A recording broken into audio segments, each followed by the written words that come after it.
মুক্তিযুদ্ধ বিরোধীদের বিরুদ্ধে বিরোধিতা করা, এমনকি শেখ হাসিনার বিরুদ্ধে বয়ান দেয়া, এগুলো তাদের বুমেরাং করে দিয়েছে। নির্বাচনের 1 সপ্তাহ আগে আমার কাছে পশ্চিমবঙ্গের জরিপ ছিল আমার হাতে, বিখ্যাত ব্যক্তিদের জরিপ আমার হাতে ছিল 1 সপ্তাহ আগেও, যে বিজেপি নয় 5টা আসন বেশি পেয়ে হলেও তৃণমূল ক্ষমতায় আসতেছে, তৃণমূল কংগ্রেস। কেন আসেনি জানেন? সর্বশেষ কিন্তু শেখ হাসিনাকে নিয়ে তারা প্রশ্ন তুলেছিল। এই যে পিসির ভাইপো বলে ফেলেছিল শেখ হাসিনা কেন বাংলাদেশে, অথচ কত বড় নির্বোধ, বেহায়া, বেকুব এবং কি বলবো ফ্রড। তারা নিজেরাই স্বাক্ষর দিয়ে আসছে নরেন্দ্র মোদীর কাছে যে শেখ হাসিনা বাংলাদেশের মেহমান। তার পিসি স্বাক্ষর করে আসছে এমপি হিসেবে, তিনি নিজে এমপি হিসেবে, সাংসদ হিসেবে স্বাক্ষর করে আসছেন শেখ হাসিনা ভারত সরকারের রাষ্ট্রীয় অতিথি। তিনি এসে প্রশ্ন করতেছেন শেখ হাসিনা কেন তিনি ভারতে। আমি যদি এখন সেই অভিষেক ব্যানার্জি কয়দিন আগে নাকি আন্ডা দিয়ে তাকে ঢালাইছে, অদ্ভুত ব্যাপার, সেখানে ক্রিকেটের হেলমেট কোত্থেকে আসলো আমি বুঝে উঠতে পারলাম, মানে আগে জানতো তারা ঢেলাবে কারণ কারোর মনে মনে জানা। তিনি এখন কেন বলেন না বাংলাদেশের অনুপ্রবেশকারীরা ভারতে থাকবে, এই কথা কেন বলেন না? শেখ হাসিনা একা, তাও একজন সাবেক প্রধানমন্ত্রী, বঙ্গবন্ধু শেখ মুজিবের কন্যা, বাংলাদেশের প্রধানমন্ত্রী, তিনি ভারতে রাষ্ট্রীয় অতিথি থাকার পরেও তাকে নিয়ে প্রশ্ন করেছে। কিন্তু বাংলাদেশের লক্ষ লক্ষ অনুপ্রবেশকারী ভারতে একদিনে তো টু শব্দটি করলেন না অভিষেক ব্যানার্জি, দাল মিকুস্ত কালা। তো তারই পিসি উন্মাদ হয়ে এই কথাটা বলেছে। একটু আগে একটা চ্যানেলে বলে আসলাম যে তার বক্তব্যটা মিথ্যা। তিনি বলেছেন মেঘালয় হয়ে আসছে। মেঘালয় হয়ে কেন কলকাতায় যেতে হবে আমাকে বুঝায় বলেন। ওই যে আমার রফিকুল ইসলাম ভাই জানেন যে অবৈধভাবে যারা যায় কলকাতা ঢুকতে তো আপনার মেঘালয় যাওয়ার দরকার নেই, সবচেয়ে সহজ তো ত্রিপুরা বর্ডার, সেখানে যাওয়া সবচেয়ে সহজ এবং কম টাকায় যাওয়া যায়। মেঘালয় বরং ঝামেলা, অনেক সময় লাগবে। সবচেয়ে সহজ হচ্ছে পশ্চিমবঙ্গ আর ত্রিপুরা দিয়ে ঢোকা। এখন বলবেন যে মেঘালয়ে গেছে কারণ পশ্চিমবঙ্গ বর্ডার টাইট। আরে ভাই মেঘালয় আরো টাইট, সেখানে চাইলে আপনি যখন তখন গাড়ি পাবেন না। যারা ওইখান দিয়ে গিয়েছে বৈধ এবং অবৈধভাবে তাদের জিজ্ঞেস করেন। যে একটা লোককে মেঘালয় দিয়ে ঘুরে একজন খুনি যাবে পশ্চিমবঙ্গে। আর ধরে নিলাম, আচ্ছা এখন আমি একটা কথা বলি, ধরে নিলাম মমতা ব্যানার্জির অভিযোগ সত্য, ধরে নিলাম ক্ষণিকের জন্য, কমরেড মঈনুদ্দিন খান বাদলের ভাষায় বললাম, ধরে নিলাম মমতা ব্যানার্জির কথা সত্য। যদি হাদির ওই তথাকথিত কোথাকার কোন বান্দর না মধুপুরে কড়া বান্দর হাদিবাদী এই জুলাই সন্ত্রাসী, সে তাকে হত্যা করেছে ভারত তার ভাষায়, মমতা ব্যানার্জির ভাষায় অমিত শাহ হত্যা করেছে না, তার মানে তার রাষ্ট্র হত্যা করেছে। ভারত রাষ্ট্র যদি হাদিকে হত্যা করে তা মমতা ব্যানার্জি তার জন্য দায়ী, কারণ মমতা ব্যানার্জি তো ভারত সরকারের অংশ, তাহলে তো মমতা ব্যানার্জির আসামি। দ্বিতীয়ত, মমতা ব্যানার্জিটা যখন জানলেন তখন কেন বললেন না? শেখ হাসিনা তো আগেই বলে দিয়েছিলেন যে বাংলাদেশ ক্ষমতার পতনের আগেই বলেছিলেন যে একটি সাদা চামড়ার দেশ বা কিছু মুষ্টিমেয় দেশ বাংলাদেশে বন্দর চাচ্ছে, বাংলাদেশে একটি খ্রিস্টান রাষ্ট্র বানাতে, আগেই বলেছিলেন। পরে বললে কিন্তু সেটা বাংলাদেশের মানুষ গ্রহণ করতো না। আগে বলেছে বলেই কিন্তু এত গ্রহণ করেছি আমরা। আমি শেখ ফরিদ কেন এই কথাটা তার উদাহরণ দেই বারবার, কারণ সেটা আমরা গ্রহণ করেছি। তিনি ক্ষমতার পতনের পর বললে এই কথা শুনতাম না, গুরুত্ব দিতাম না, বা এত গুরুত্ব হইতো না, গুরুত্ব পেতও না। খোদ আওয়ামী লীগের কাছে এটার কথা গুরুত্ব পেত না, যেহেতু তিনি আগে বলে দিয়েছেন। মমতা ব্যানার্জি এটা জানেন, তখন বললেন না কেন? তার এত ক্ষমতা বাংলাদেশে পানি ঠাকায় দেয়, তার এত ক্ষমতা অমিত শাহকে নামতে দিবে না, তার এত ক্ষমতা বিজেপির নেতাদের টিংরি ভেঙে ফেলবে গেলে তার দলের লোকেরা বলে, তিনি তথ্যটা তখন বলতে পারলেন না। তৃতীয়ত, তিনি তার দেশের গোপন তথ্য প্রকাশ করে দিয়েছেন। আপনি যেই দেশেই থাকেন প্রত্যেক দেশের কিছু নিয়ম থাকে, রাষ্ট্রীয় গোপনীয়তা কখনো প্রকাশ করতে পারবেন না, এটা সরাসরি রাষ্ট্রদ্রোহ অপরাধ, মানে আপনার ফাঁসি হবে, সর্বনিম্ন লাইফ টাইম জেল। বাংলাদেশের অনেক রাষ্ট্রীয় তথ্য আপনি জানেন, আমিও জানি, রফিকুল ইসলাম ভুইয়া সাহেবও জানেন, আমরা জানি কম বা বেশি। আমি হয়তো একটা জানি, আপনি হয়তো 5টা জানেন, রফিক ভাই 2টা জানে, আমি 2-3টা জানি, আরেকজন 10টা 20টা জানে। আর সরকারে যারা থাকে তারা অনেক কিছু জানে। কিন্তু আপনি কি জানলে কি রাষ্ট্রীয় তথ্য ফাঁস করতে পারবেন? একটা আইন আছে বাংলাদেশ, পৃথিবীর কোন দেশে নিজের দেশের রাষ্ট্রীয় গোপন তথ্য পাচার করলে, তার তথ্য প্রকাশ করলে তার জেল হবে, সরকারি চাকরি করলে চাকরিও চলে যাবে, জেলও হবে। আর আমরা যারা সাধারণ নাগরিক যদি নেতাও হই তাও আমাদের জেল হবে, এটা ফৌজদারি অপরাধ। তৃতীয়ত তিনি এটা টোটালি বাটপারি করেছেন, বিভ্রান্ত করেছেন পরিস্থিতি জটিল করার জন্য। কিন্তু এটাও দেখবেন বিজেপি সরকার শুভেন্দুর সরকার এবং কেন্দ্রে বিজেপি সরকারের ফায়দা বয়ে আনবে, নরেন্দ্র মোদীর সরকারের ফায়দা বয়ে আনবে, অমিত শাহর ফায়দা বয়ে আনবে এই এই মমতা ব্যানার্জির কথা। কারণ যখন আমাদের বাংলাদেশে একটা প্রবাদ আছে, যখন যে নিচে পড়তে থাকে সে কিন্তু পড়তেই থাকে, আর যখন সে উপরে উঠতে থাকে সে কিন্তু উঠতেই থাকে। এই মুহূর্তে বিজেপির উত্থান। এখন মমতা ব্যানার্জি ভালো করুক মন্দ করুক সবসময় তার পতন ঘটবে। তিনি এই কথা বলার মাধ্যমে বিজেপি সরকারের ক্ষমতায় আসা বৈধতা দিয়ে দিয়েছেন। তিনি হিন্দুদের ঐক্যবদ্ধ করবেন, তার কারণে হিন্দুরা ঐক্যবদ্ধ হবে। তিনি যে রাষ্ট্রীয় তথ্য প্রকাশ করে দিলেন, এটা ভারতের জনগণ ভালো চোখে দেখবে না। দেখবেন আমি বাংলাদেশ সরকারের অনেক তথ্য জানি, যেটা আমার দেশের রাষ্ট্রীয় নিরাপত্তা নষ্ট। আমি তো বলি না, বলবো না, আমি কিন্তু এই সরকারের বহু সমালোচক, কিন্তু তাই বলে কি আমার দেশের ধ্বংস চাবো আমি? আমার দেশের ক্ষতি চাইবো আমি? আমার কাছে কিছু তথ্য কোনো এক দেশের লোকজন আমার কাছে চেয়েছিল, আমি ভদ্রভাবে ইগনোর করে গেছি। কেন? কারণ ওটা আমার দেশের প্রশ্ন। ক্ষমতায় যেই থাকুক, এই সরকার আজকে আসছে কালকে থাকবে না। ইউনূস 18 মাস অত্যাচারের রাজত্ব চালিয়ে চলে গেছে, এরাও না হয় 18 মাস থাকবে, অথবা এরা 3 বছরই থাকবে, আরে ধরে নিলাম 5 বছরই থাকবে, এর চেয়ে বেশি তো আর থাকতে পারবো না। বিএনপি যতই চাপা মারুক, যত কিছুই করুক, 5 বছরের উপরে তো থাকতে পারবে না, এটা একটা পাগলও জানে। কিন্তু আমার হিসাবে 3 বছর, কিন্তু এখন দেখতেছি বিএনপির অবস্থা আরো খারাপ। ক্ষমতা পতন করুক, কিন্তু আমার দেশটা থাকবে। তা আমি তো আমার দেশের তথ্য জানলেই তো আমি বলবো না। তাহলে আমি দেশে কোনো নেতা না, দেশে কোনো সরকারি চাকরি করি না, দেশের এমন কোনো গুরুত্বপূর্ণ ব্যক্তি নই, তারপর আমি কিছু তথ্য জানি, সেটা যেভাবে হোক আমি জানতে পারি। এটা সব মানুষই জানতে পারে। আমি যাকে জানি তার এলে তথ্য, কিন্তু তাই বলে কি আমার দেশের এমন তথ্য দেব যেটা আমার দেশের সার্বভৌমত্বের জন্য হুমকি, আমার দেশের রাজনীতির জন্য হুমকি, আমার সংসদের জন্য হুমকি, আমার দেশের জন্য হুমকি, আমার দেশের সুনাম ক্ষুণ্ণ হবে, সেটা আমি বলবো? কখনোই বলবো না, ভুলেও না। এটা কোনো দেশপ্রেমিক বলতে পারে না। মমতা ব্যানার্জি দেশপ্রেমেও ফেল করেছে, তার ক্ষমতার মোহে তিনি উন্মাদ হয়ে গেছেন, তাই এগুলো বলতেছেন। আর তিনি যেটা টোটালি বোগাস, তার কথাটা মিথ্যা। মেঘালয় হয়ে কলকাতায় আসা অনেক কঠিন ব্যাপার, অনেক। যেমন ত্রিপুরা থেকে কলকাতায় যাওয়া যত কঠিন, তার চেয়ে কোনো অংশে কম কঠিন না মেঘালয় হয়ে কলকাতায় আসা।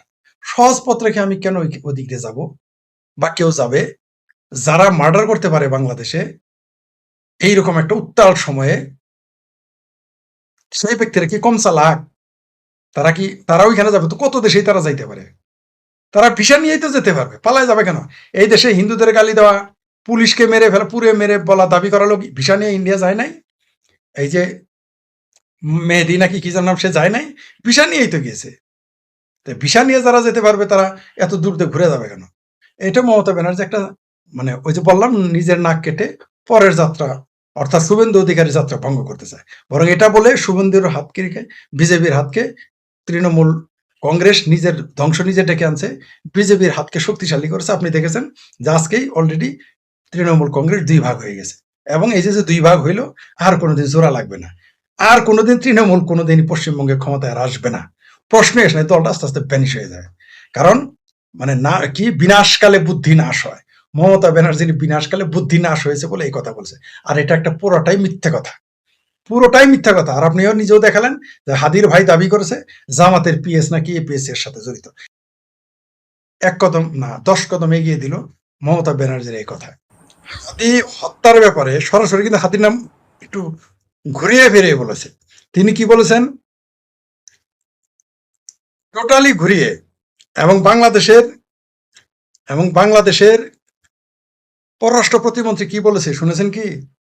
তিনি বলেছেন যে একজন ফেলটু মুখ্যমন্ত্রী কি বলছে এতে বাংলাদেশের রাজনীতিতে কিছুই হবে না।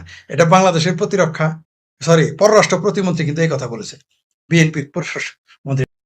আপনি ঠিকই বলেছেন, তোফায়েল আহমেদ হচ্ছে বাংলাদেশের রাজনীতির তিনি কিংবদন্তি। ছাত্রনেতা হিসেবেও কিংবদন্তি, রাজনীতিবিদ হিসেবেও তিনি কিংবদন্তি। 9 বারের এমপি, মন্ত্রী এবং সরকারের উপদেষ্টা তিনি ছিলেন। এই ব্যক্তিটি শুধু যে এমপি হিসেবে বরেণ্য তা নয়, মন্ত্রী হিসেবে বরেণ্য তা নয়, তার ছাত্র রাজনীতির যে জীবন সেটা বর্ণাঢ্য, তার নিজের রাজনৈতিক জীবন বর্ণাঢ্য। বঙ্গবন্ধুর নাম নিলে তোফায়েল আহমেদের নাম আপনাকে নিতে হবে, তিনি ইতিহাসের অংশ হয়ে গেছেন। আপনি তাকে পছন্দ করেন সেখানেও তোফায়েল আহমেদকে অস্বীকার করতে পারবেন না। ওই যতই শিবিরের আর শিবিরেরা কত বড় বদমাইশ এখন শোনেন, তারাই না বলে আমরা তো ৭১-এর ইসলামী ছাত্র সংঘ না, আমরা হইলাম ৭৭-এ জন্ম নেওয়া শিবির, আমরা কি স্বাধীনতা বিরোধী? বলে না এগুলো বদমাইশগুলো? আবার তারাই দেখি ৬৯-এর মালেককে শহীদ বলে, তার জন্য গীত গায়।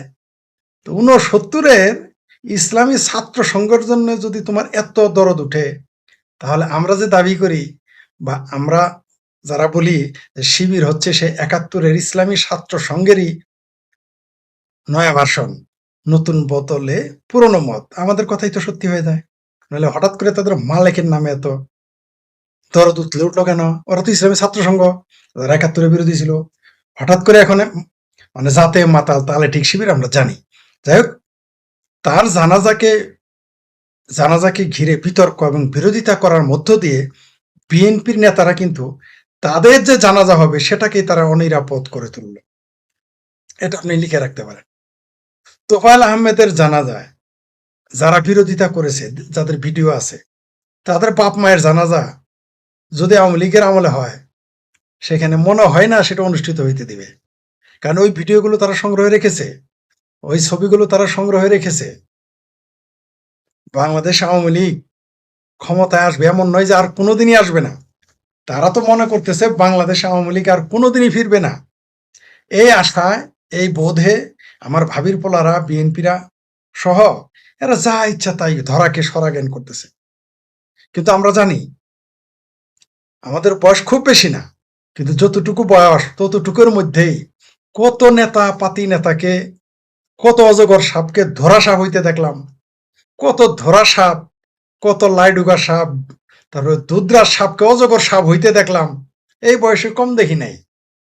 সকালে যারা দেখলাম, বাবারে বাবা, যার কথায় থানা উঠে বসে, যার কথায় ডিজি অফিস উঠে বসে, পরের দিন সকালে দেখি তার হারিকেন খুঁজে পাওয়া যায় না। এটা কম দেখলাম না, দেখে আসতেছি। কত মন্ত্রীর কত ভাব দেখলাম, পরে দেখি তার দিকে ফিরে তাকানোর লোক থাকে না।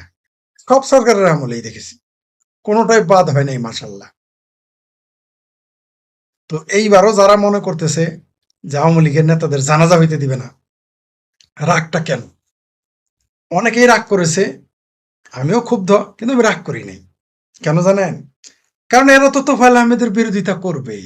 যারা এই দেশের মুক্তিযুদ্ধ চায় নাই, যারা বঙ্গবন্ধুকে পছন্দ করে না, তারা কেন তোফায়েল আহমেদকে পছন্দ করবে?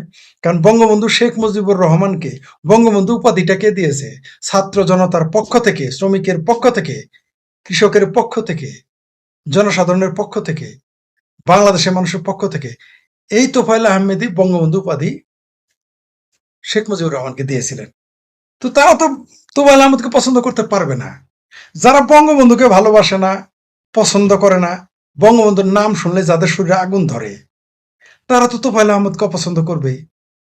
যারা শেখ হাসিনাকে সবসময় মেরে ফেলতে চায়, হত্যা করতে চায়, তারা তো তোফায়েল আহমেদকে অপছন্দ করবেই। কারণ তোফায়েল আহমেদ, মুক্তিযুদ্ধ এগুলো আলাদা বিষয় না। যারা ৭২-এর সংবিধান বিরোধী, তারা তো তোফায়েল আহমেদকে অপছন্দ করবেই। তবে এই যে জানাজা না দেওয়ার সংস্কৃতি, জানাজায় বাধা দেওয়ার সংস্কৃতি, তারপর কবর থেকে লাশ পুড়ে ফেলার সংস্কৃতি, এগুলো তারা যে শুরু করলো, আওয়ামী লীগের জন্য সুবিধা করে দিল। কারণ আওয়ামী লীগ গোলাম আজমের জানাজায় স্বাধীনতা বিরোধী রাজাকার আল বদর আল শামসুল শিরোমণি নরপিচাস, নরপশু গোলাম আজমের জানাজাতে আওয়ামী লীগ বাধা দেয় নাই। দেইলা রাজাকার সাইদের জানাজাতে আওয়ামী লীগ বাধা দেয় নাই। মত্যা রাজাকার নিজামীর জন্য নিজামীর জানাজা বাধা দেয় নাই। তারা কিন্তু ভুল করে না। তোফায়েল আহমেদের জানাজায় বাধা দেওয়া তার একটা প্রমাণ। ৩২ নম্বর ধানমন্ডি ৩২ ভেঙে ফেলা তার একটা প্রমাণ। অর্থাৎ মুক্তিযুদ্ধ বিরোধীরা, ৭২ সংবিধান বিরোধীরা, আওয়ামী লীগ বিরোধীরা, বঙ্গবন্ধু বিরোধীরা, শেখ হাসিনা বিরোধীরা, আওয়ামী লীগ, ছাত্রলীগ, যুবলীগ বিরোধীরা, তারা কিন্তু তাদের শত্রুকে চিনে রাখছে। কিন্তু আওয়ামী লীগ বা তার অঙ্গ সংগঠন শত্রুকে চিনতে পারে নাই, বা ছাড় দিয়েছে, চিনলেও ছাড় দিয়েছে ধর্মীয় কারণ। কিন্তু তার বিরোধীরা, মানে আওয়ামী লীগ বিরোধীরা এত ছাড় দিবে না, সেটা ধর্মীয় কারণে হোক আর রাজনৈতিক কারণে হোক। আপনারা জানেন মৌলবীরা পোস্ট দিয়েছে, জামাতিরা পোস্ট দিয়েছে, লামা জাহাবিরা, আহলে খবিসেরা পোস্ট দিয়েছে যে এই তোফায়েল আহমেদের লাশ যেন কবরের উপরে তুলে ধরা হয় যাতে শিয়াল কুকুরে খায়। পোস্ট দিয়েছে স্যার, এবং বড় বড় মৌলানা ওয়াজ করে বেড়ায়, তারাও এগুলো পোস্ট দিয়েছে। বাংলাদেশ আওয়ামী লীগের একটা লোককে পোস্ট দিয়েছিল যে সাইদের লাশ, নিজামীর লাশ, মৈত্য রাজাকার নিজামী, দেইলা রাজাকার সাইদি, কসাই কাদের মোল্লা এবং রাজাকার কোল শিরোমণি গোয়াজম, তাদের লাশ উপরে তুলে রাখো, কুত্তা বিড়ালে খাক। কেউ বলেছিল কি একজন আওয়ামী লীগ পারবেন, একজন ছাত্রলীগ পাবেন? পাবেন না। একজন যুবলীগ পাবেন? এগুলো বলে